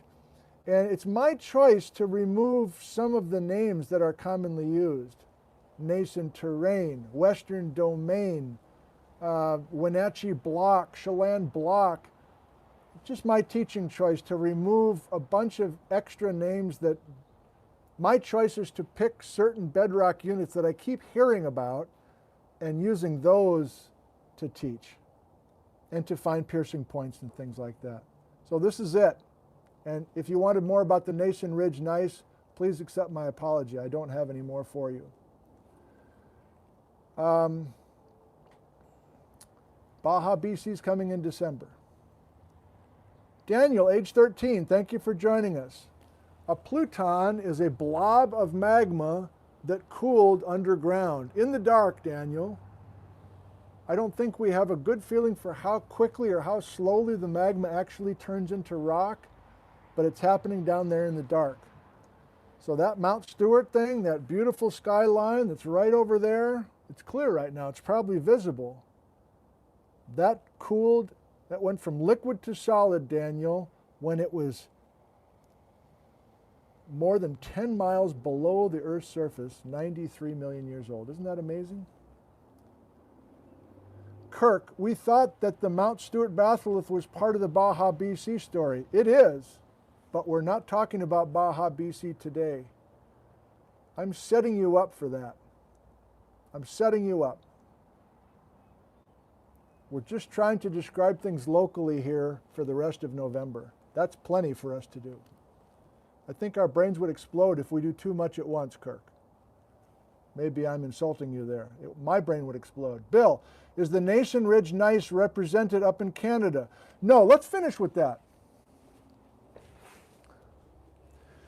Thank you, Bill. So as I mentioned last time, ideally, every color and pattern of color west of the Straight Creek should match every color and pattern of color on the other side, right?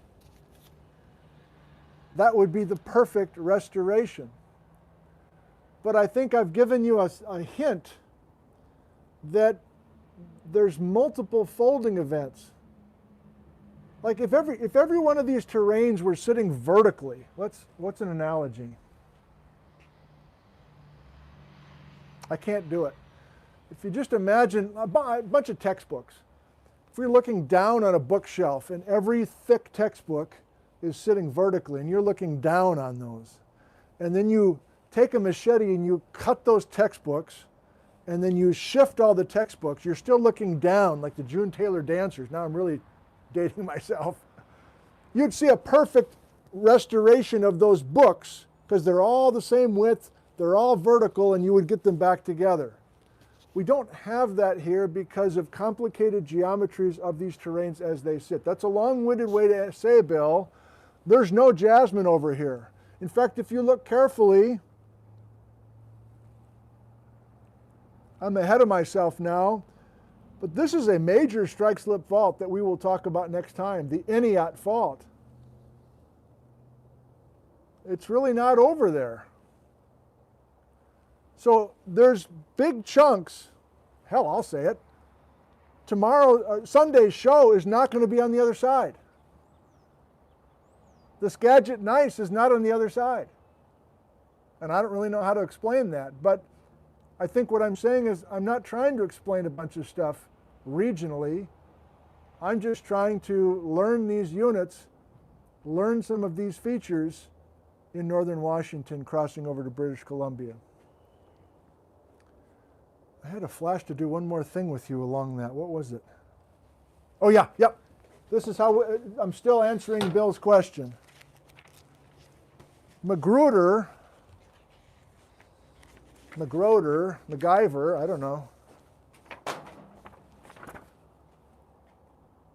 I don't know this person. I haven't contacted this person. But there's some interesting figures that he has from 30 years ago.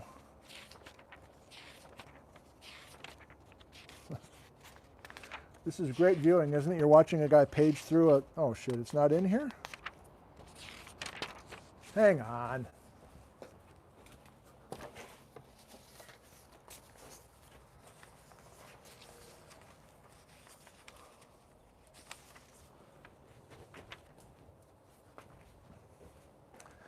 Not what I want, but it kind of works. And then I promise we'll be done.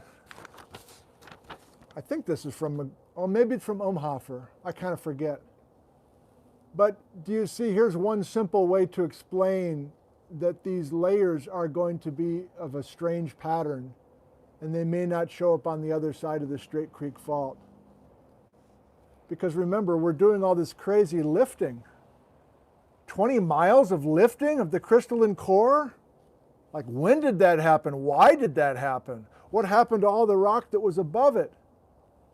So we really shouldn't expect perfect matches on the other side if we're doing so much vertical uplift on one side of the fault. And yet, with certain units, we do have a pretty good match. So it's unreasonable for us to expect a perfect match of every bedrock layer, terrain, on opposite sides of the fault. And that's why I use 100 miles offset for the Straight Creek Fraser Fault.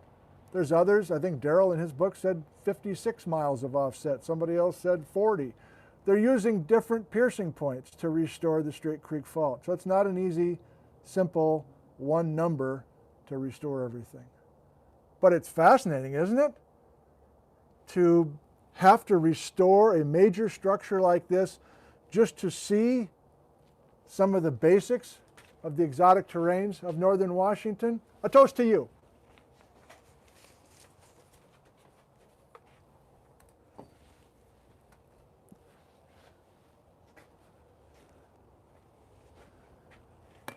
Thank you, Kathy.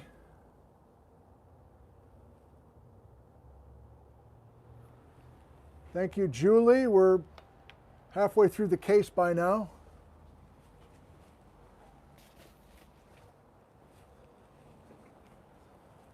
This is one of the many bottles that Julie gifted us called the Cosmic Egg, a Cabernet Sauvignon from the Columbia Valley 2017. An excellent year. What do I know? I eat tater tot casserole.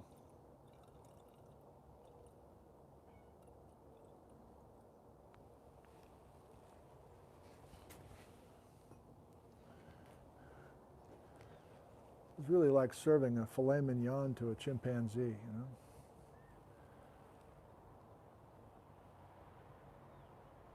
A toast to you. Here's to your health.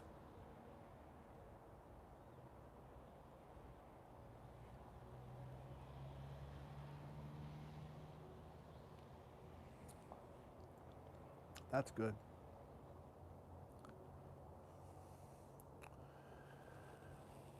I don't know about the numbers in your area. I don't know about the direction the numbers are heading in your area.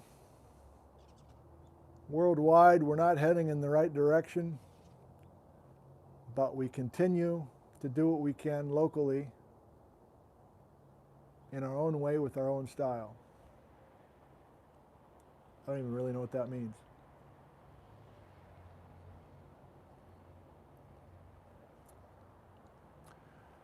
Today was the last day of the fall quarter here at CWU. We started early, right after Labor Day. So the final exam for Geology 101, including today's content, which I gave them yesterday, will be on the final exam.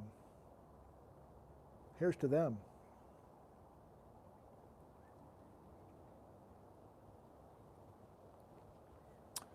And here's to your family and your friends and your community. And we continue with our series regardless of what's going on around us. Sunheit.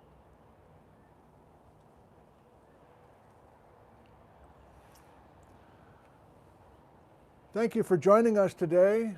I sincerely hope you learned a few things and enjoyed yourself at the same time, if that's possible. For many of us, it's the same thing. Learning new things is an enjoyable pastime. It's energizing, and if it bleeds into one's professional life, that's just bonus. Thanks to all the geologists who helped me get ready for this show, and more coming on Sunday in the crystalline core of the North Cascades of northern Washington. The index finger is up, oriented properly, coming in to the white X. Thank you, I love you, and goodbye. See you Sunday morning at 9 a.m.